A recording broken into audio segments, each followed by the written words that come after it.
Hey, everybody. My name is Kiana, and welcome to That's the Key. Okay, also, y'all, this is crazy. So, welcome to my first podcast episode. At this point, I'm pretty sure anybody who's actually looking at this and or listening to this absolutely knows exactly who I am. So, I'll be real quick with the introductions, but let's just go ahead to a quick story time before we talk a little bit more about the podcast. So, if you know me, you know very fundamentally, I gotta have things right. And this whole project has been a push to just do, right? Like figuring out these things. I can be somewhat of like a perfectionist. I like things a very certain way. I want things done in excellence, all the little details. But it's those details that you just don't get started, right?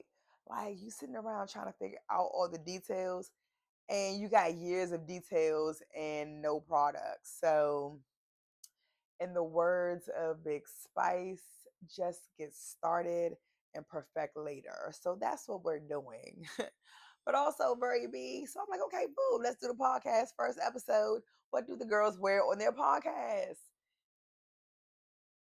Victory Monday. So, the Commanders won this weekend. So, put my little redskin shirt on, very cutesy, very in the know, but also be very clear.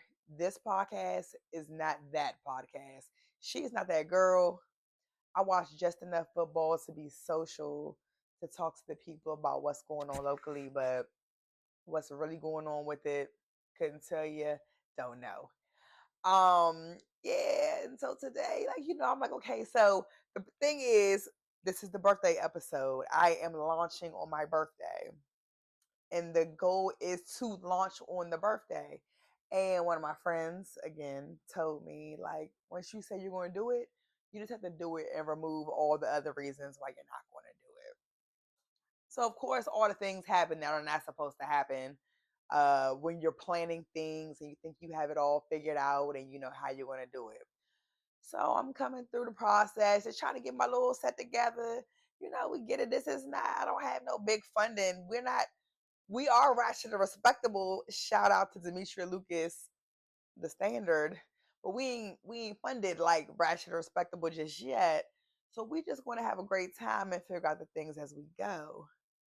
So, I'm figuring out all the stuff. I spent hours at the store this weekend because in my mind, I'm going to have these like throwback, like a Ricky Lake style note cards for my podcast. So I'm like, okay, you go write your little notes so you're not just rambling and talking and don't have any idea what's going on, right? And then so I'm at the store, like trying to find, I don't know what. I'm like, okay, I want a gold card. I don't know what I want. Just something to make it look nice on my notes. Found something, wasn't that great. Then I thought in my mind about something that I had at home. You know, the Cricket girls, y'all make y'all crafts and y'all projects when y'all Cricket. I had some little foily paper. So I'm like, okay, cool, we'll make that. I sit down and write the stupid notes for the podcast. And then I remember I don't even have that good handwriting. Like I'm not that good at writing stuff down. I don't have a regular office job. So the amount of times that I actually put pen to paper these days, I feel very special when I sit down to write because it was always chicken scratch. But the fact that I really don't use a pen that much now, very much chicken scratch. I don't know if that's the thing. Like when you get older, do you not like know how to write that good anymore? Like I don't know that my handwriting was ever amazing. However, it was never this terrible. So just small details. So I'm like, okay, boom, type your notes up, be real cute. Like this is the studio, right? We at the Key Piece Studios. We're making our content. We're creating we're doing our productions. We're directing. So I type my little notes up. Like, yeah, I can type them up and print them, y'all. First time ever. I've been living here for almost 5 years. The printer don't work in the business office. So I couldn't even print my little notes up. And we down to the final hour. So I'm like, we got to make this thing to get it together so we can get it out for the people on the birthday. Y'all, my laptop. So, all that to say, the theme of the things always is like find a way or make a way. And that's really how we live in these days. Like, that's the key. You got to find a way or make a way. So, small details. And if you are still with me right now, thanks so much. I'm pretty sure you're somebody who actually likes and or loves me because you are taking a part in my dreams. This has been a year of dreaming, and we'll talk about that a little bit later. But welcome to the podcast. So let's chat a little bit. Why another podcast, right? Like, podcast culture is so interesting to me. Like, I know there's a lot of like mixed feelings about it, and nobody wants to hear no more podcasts. Of course, there are absolutely certain podcasts that I care not to ever hear again. But there's some real solid podcasts out here, but it's like, oh, another podcast, whatever. If you don't like it, don't listen. It is what it is. We are going to do what we do. I'm going to have a good time. And for me, the key piece, the let's talk to him key, show him the key, all the things. That's the T, that's the key. And that's where we're at with this. So for me, it's like this is really a season of you got to tell your story, use your voice. Like, what's going on? What's your story? Everybody has a story, and how do you tell your story? And that's the part for me. It's like, if you don't like everybody's podcast, that's cool. But everybody has a story to tell. And let the people tell their story. So that's what we're going to do. That's the key. We're going to talk about some things. We just want to chit chat. Like, I love it. I would say maybe recently my friends will say that I'm a storyteller. I don't know that I had always thought of myself as that kind of person. The idea of a podcast to me still is very crazy because it's like I'm sitting in here talking to myself to the camera with hopes that someone is going to check in and listen and be somewhat interested or care what I have to say at all. So that's where we're at with it. But the thing about it is, I really realized, like, when you tell your story, whatever it is, how many people have told their story that have helped me, right? And so the thing is, like, people telling their stories, that's how you help people. That's how you help people heal. That's how you build community. And it's not always deep, right? Like sometimes really it just be like a little bit of laughter. Like something make you laugh, that'll heal you a little bit. That'll make you feel, a little bit better. So that's what I'm all about on That's the Key. I just want to help people heal as I tell my story. We all have one, and just jump in and let's live life together. Um, so the key piece. A lot of people like the key to peace. Like they don't even understand what the moniker is when they see it on social media. So let's deep dive into that a little bit. Um, so in my early 20s, I don't even remember where I was for real. Like, I don't know if we were out shopping or doing something, and one of my girlfriends, like I don't even remember what we helped her get, but we were looking for something, and she said, "Oh, girl, you always help me find the key piece. Like you always help me find that key piece in my wardrobe." And at that time, I was very much still an aspiring wardrobe stylist. And that piece is like, oh, boom, that's it, Brandon, the key piece. I can always help you find the key piece. Y'all call me Key. That's what it is. And it's just always stuck because I realized that's the key. I really am the key to all the things. I can help you find the piece for your wardrobe, but also just relationship wise, friendship wise, advice wise, like it's always good to have the friend that can give you the key for whatever you need. So I ain't saying I'm perfect, and this ain't gonna be no advice podcast because I really hate that.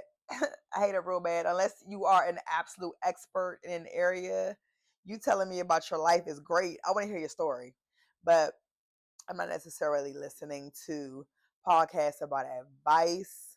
So if you're looking for a lot of advice on how to live your life, this is probably not the podcast for you either. So, um, that's really what I'm on. Like I'm just on building community and using this platform for us to chit chat a little bit and get to know all the things about each other. And so bringing it back to that, so that's what it came down to. That's why I came down to the key piece. Like, you always find that key piece. And that's what we're going to keep doing, finding the key piece. But also, finding that key thing you need is what gives you that peace in your life. Like, we all looking for peace. I'm always chasing peace.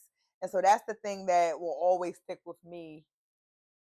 Always is like, the key to life for me is what peace looks and feels like. So I always want to be chasing peace. So there's that for the brand. And we ain't gonna wrap that one up too much. So of course, this is the birthday episode. I am turning 41. And this is the year celebrating 41, WON, because that's what we're trying to do. We're trying to continue to win. And it's real crazy because I sat down and thought about this first episode, like, let's do a recap of 40, right? Like, let's see what does 40 mean to you, because that's like a big pivotal year, right? Y'all, 40 got in here and up out of here so fast that I don't even know that I got to like fully feel 40, right?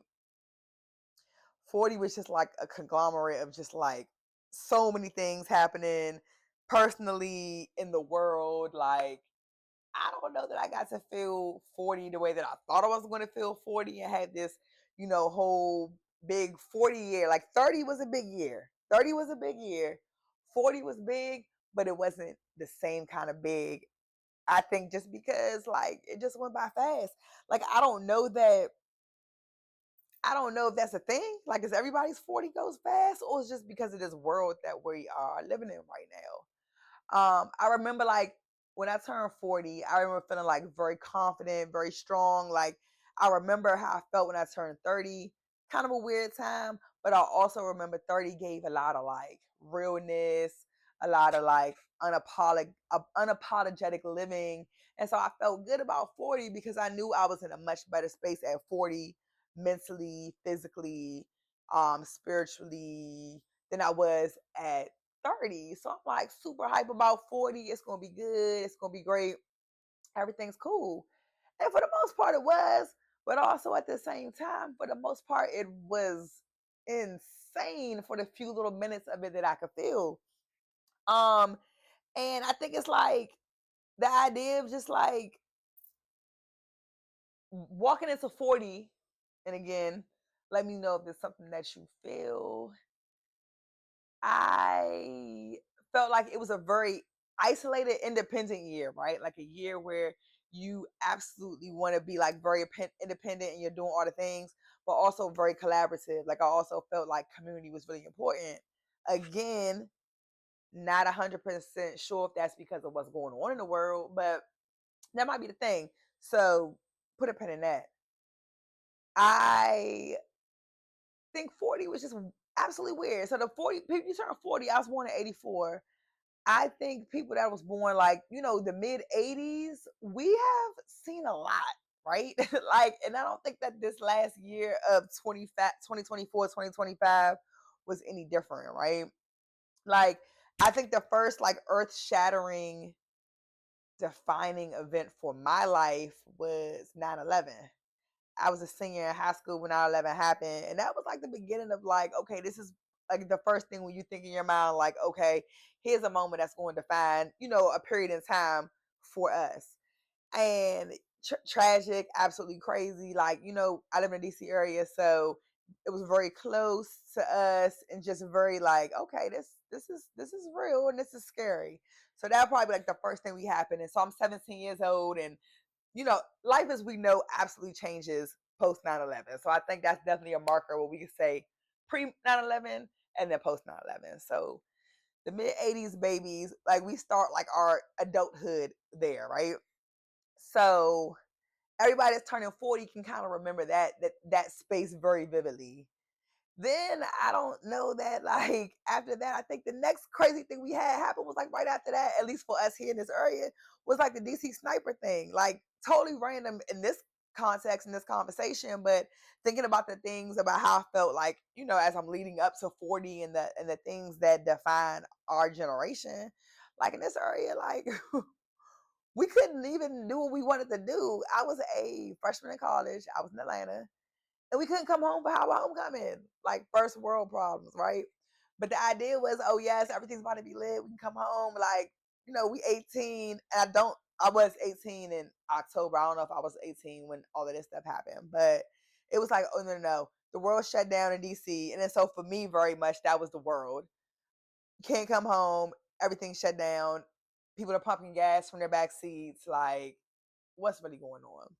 So that would probably be like the second thing I would say, like us that are like turning 40, if you are from the DC area, probably like the second most like defining event that you can like really remember that like mark some things that you realize like life ain't, life be changing. Fast forward, this stuff gets real cool for us, the 80s babies, because I would say probably the next thing after that is no. The next thing I can think of, again, because I went to school in Atlanta and I went to school with a lot of people from the South, was Hurricane Katrina. Another like terrible time for the people. The people. So that would probably be another one where I could say like pre-Katrina, post-Katrina, just because of proximity to New Orleans and Atlanta, and the proximity to the people because of how many people, moved around and migrated. So another part that's like, damn, like we done seen a couple little real crazy things, us young black people in, from 85 to 2025.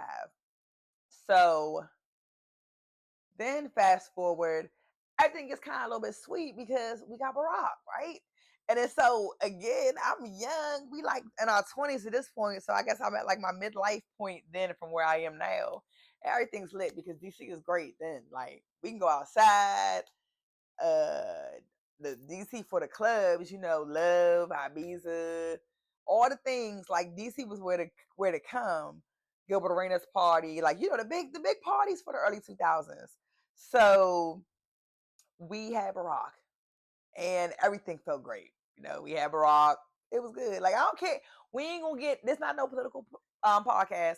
We're not gonna get all super deep about how you feel about any of the politics because I don't have the energy for politics anymore. Like politics are nonsensical at this point. You have to stay woke. You have to be aware of what's going on. But the bandwidth to make sense of politics and or communicate about politics, I do not have. So we will not do. So we will reminisce on the goodness of the Barack Obama administration because we was having a grand time. At least me and mine were like, we was having fun in the city in our 20s. Like we was figuring things out, but life was much, much, much cooler. I would say it was cooler. It was way cooler back then. Fast forward, same bunch of 20 somethings is 30 something now, and we're getting through the things. I then at some point between then and there leave corporate America, uh, you know, forge into full-time self-employment and entrepreneurship. We'll talk about that later. And then boom, the pandemic.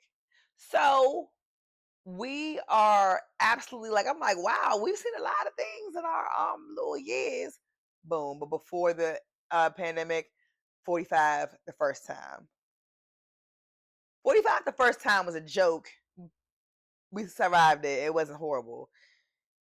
Get to the pandemic, and as soon as life gets like normalish again, we're involved with 45 the second time. And at that point, that's what defines the, the year 40 for me is that, okay, let me not say defines, but that is the moving point, the generational defining event is 45 coming back bothering us. Okay. Again, in this area, worst case scenario, like absolute worst case scenario for everybody, for the blacks, the browns, the Spanishes, everybody. It is not a good look for this area. So a lot of 40 was spent like trying to figure out what the heck is going on in the world, because the world as we know it is just like it's not that, and it's not what we knew, and what we know now we don't like. So it's like a constant balance of like trying to figure out what part of this world do we want to acknowledge? What part of this world do we want to live in? And what part of this world are we just going to act like doesn't exist? And that's what a lot of my the year 40 has been, just trying to figure out what has to exist and what doesn't. And things that don't have to exist, let's just act like they don't exist because who cares? Like, I don't want to be stressed out all the time. Like, it's absolutely crazy. So, in the recap of the year of 40, just as, I turned 40 and things are, looking great, that's when, we had that election, and then we're dealing with what we deal with. And then life starts coming at us real fast. Like, once Angel Orange got in the office, everything got just very, very locally, things got insane. My business was absolutely affected in a major way, as of course was most businesses in this area. I mean, I'm pretty sure the whole world, but nevertheless, I mean the whole country. But here, I mean, just the government workers having to go back, changing scheduling, like everything gets absolutely crazy in this area because we can't read anything, right? Like, we don't know what's going to happen from day to day. The constant conversations, oh, you can't do that. Then it's like, oh, they did it. So it's like, sheesh. So again, without going too much into that, because that's a whole, I mean, we can go to take that conversation so many ways. And I don't know how many of those ways I want to take it. All I want to say is 40 was spanking us, right? The most of 2025 was whooping us. It was whooping us so hard that the only thing you can do is just phone a friend. And sometimes that friend had to be Jesus. Sometimes it could be another friend. But what it had to be was nobody getting on your nerves. Because this was definitely a year to live, to figure things out, and to love. Because it's so much craziness going on. You don't even have the energy for all the other things. So that's what's going on. Like, I'm getting to this space of 40, and like right after my birthday in September, elections in November, and then everyone in this area just starts crashing out. Like, DC is just like, it's one thing after another. We can't catch a break. We can't catch a break in this area. So the government affects everything we have going on, and it's just like, okay, so let's continue to figure things out, because once we realize what it is, it's like you got to keep going. So then again, I come back to this idea of like, it's the audacity. It's us in our 40s living with this like absolute audacity, because like, who do you think you are? Like, Key, who do you think you are to be sitting here doing a podcast? Like, who's going to listen to it? I mean, if 5 friends listen to it, we have a good kiki about it later. Cool, it's 5. But it's the audacity to start the things. And then you realize you got this president with all this audacity. You better start getting some audacity about yourself, and some fearlessness to do some things that can't be done. And that's really where it ranks for me and mine in the year 40. As I'm closing out 40, it's like, it's the audacity that keep you going for real. So y'all know, a lot of y'all know that I did. Again, I'm absolutely sure that anybody who's listening to this at this point knows everything about me. Y'all my friends. But in the future, there's gonna be some new people that don't know me, and they're gonna watch this. They're gonna know what's going on. So 40, the other big thing for me was a year for me chasing my dreams. I started acting. I did a play. In the process of some other things right now. And I think the whole thing for that is like, the audacity to do something that you just wouldn't do. Like, I went through a lot of changes in life. I lost a lot of weight. Again, we'll talk about that on another episode. But just this like audacity and fearlessness is what 40 felt like a lot. It felt like, you know what? Do what you want to do, because who's gonna stop you? So we go into this whole process of, be acting, and we doing new show. I mean, doing new things, and just unlocking new stuff. And then you just realize like, okay, 40 means like, okay, if you're doing it right, be a little fearless. Everything not perfect. Everything's actually kind of crazy, but the power of it all comes in that audacity just to do what you want to do. So that would be the big pivot of 40. It's just like, have a lot of audacity about yourself. Like, do some things that you want to do. Why? Because you want to do them. If God gave you a talent, put something on your heart or a skill or something to do something, that fearlessness take you so far, because these folks not scared of nothing out here. And that's really what, it's the audacity that keeps them doing all this crazy stuff. Because it's like, how did you even know you could do that? And why are you acting like that? It's the audacity. So I'm just walking around full of audacity, because I'm going to do what I want to do. And I encourage you to do that too, because that's what we're designed to do. Like, we all have a plan, we all have a design for our life, but have some audacity and some fearlessness to walk into it. And that's where I'm at with it. So there's that. Um, the thing about the acting, I've talked about it a lot. I've had a couple of videos on some social media platforms, but it was a time to do it because I had worked hard to get to a certain place to be who I wanted to be, right? And look a certain way, all those things. And it was just like, okay, you know what? I feel good. I feel confident. I feel strong. Let's go get it. Like, let's do it. So for me, um, that piece of being able to kind of do something new and not be that good at it at first. Like, it's taking me a while to at least even get to where I wanted to be with the whole situation. But getting there to a point, that whole process was like, okay, you know, figure this out. Like, how does it feel not to be the big dog in the room? How does it feel to not be the person that already knows how to do everything and be good at it? Like, how does it feel to be in the room with a lot of people that are actually really, really good at something and you not? What do you do? Like, fight or flight, fight or flight. Yeah. Do you fight through it and figure out how to make yourself better? Or do you cry about it? And for me, it never gives cry. It always gives like fight through it. And I'm talking about some health issues. Like, baby, the devil was fighting my body. Like, I had stuff going on where I'm like, okay. But also at the same time, pressure bust pipes, well, pressure builds diamonds. No, one thing for me, I'm realizing more and more when that pressure comes, you push back on that pressure and you figure out a way to make it happen. So I realized when you get all that pressure, you probably doing the right thing. It's you walking into exactly what you're supposed to be doing. So that's where I'm at. So the pressure of my printer not working and all the stuff for me to do my podcast, I'm like, okay, I'm probably supposed to really do my podcast because all the things not lining up. I can't figure out the right way to do stuff. Just start and do it.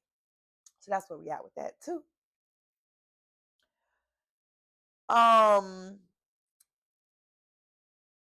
so this is crazy because I was really sitting here thinking like when you start this process, like how do, like with the content, like how do you know just to keep on talking? And I'm looking, I'm thinking I've been talking for about 25 minutes, right?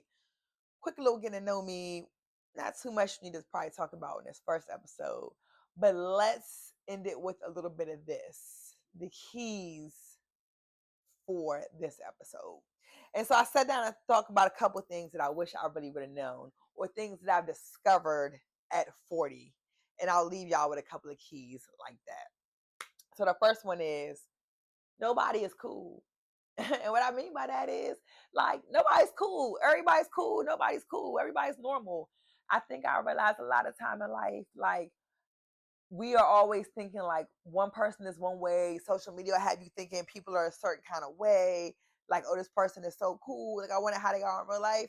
My experience has been nobody is cool. I meet people and I think like, oh, they probably like this kind of way. They so cool.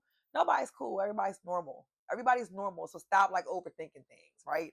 Like all these bad girls on social media that's so beautiful. These dudes that you be meeting, they out here moving, doing whatever. My experience has just been everybody's normal. Nobody's cool. So take away the apprehension of judging yourself and judging other people because everybody's normal. Like nobody is cool. I ain't met nobody cool yet. Everybody I've met is just normal. And I love them. And I know some of the most amazing, skillful, talented, wealthy people. They're just normal. Nobody's cool. Everybody's cool. Number two, friendships and relationships actually matter. As I'm walking into 41, I realize one thing that people say to me a lot is like, dang, you got a lot of friends. And I'm like, you know what? I actually do. I actually have a good number of people that I consider friends and not acquaintances, not associates. And I realize nurturing those relationships absolutely matters because you come to a point where that's what you need, right? Like you need a person. You need someone to support you, to be there for you, to kiki with you, man. It's people out here that ain't got nobody to kiki with them on their birthdays. And they got people out here that ain't got nobody to break bread with them when it's time to break bread on your birthday. And it's just like friendships and relationships matter. Like you can say you don't like people, you don't do all this, and it's like, okay, you're probably blown because building friendships and relationships matter. Like life starts really, really life in, and then you realize like those real relationships and those real friendships that you've nurtured, that have nurtured you, are all you have. And those things with your friends and your family that actually love you and that you love back, they matter. That's important. Number three, do it scared and do it tired. Like, I swear, the most consistent things I think I felt in my life are like fear and exhaustion. And when I say fear, like I don't mean like scary, right? Because I don't believe in being scared or being fearful of things. But like you're gonna always be worried about something. Something's always gonna not feel good. Something's always gonna be scary. Because anytime you open yourself up to something new, to grow, to experience something, you're gonna be scared. So guess what? You still gotta do it anyway. And I don't care how many naps I take, I'm tired.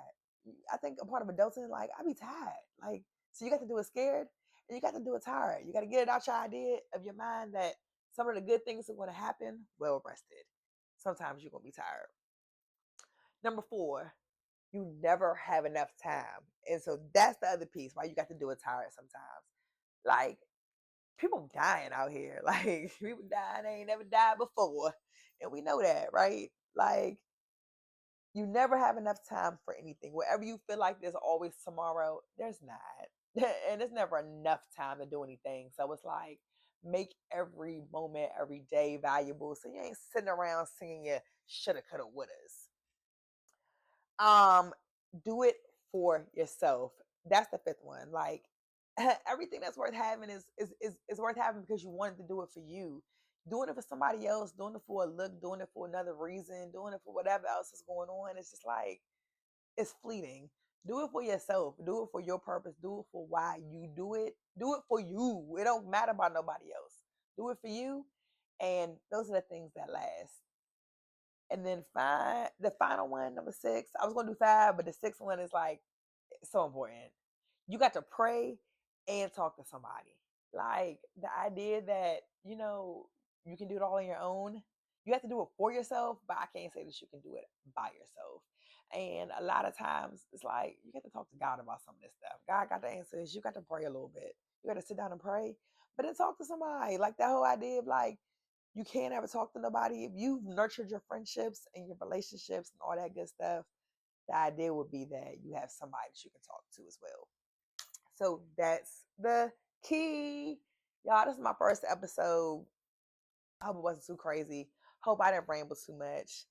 Hope we see some, potentials for growth that you'll come back and listen to the second episode. I promise y'all, give me some time. I'm going to make this thing get better and better every time because y'all know me. Y'all know once I start doing something, it'll probably get good. So just stick with me. I love y'all. I appreciate everybody who is here.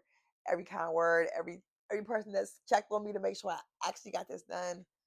I appreciate y'all so much. Thank you.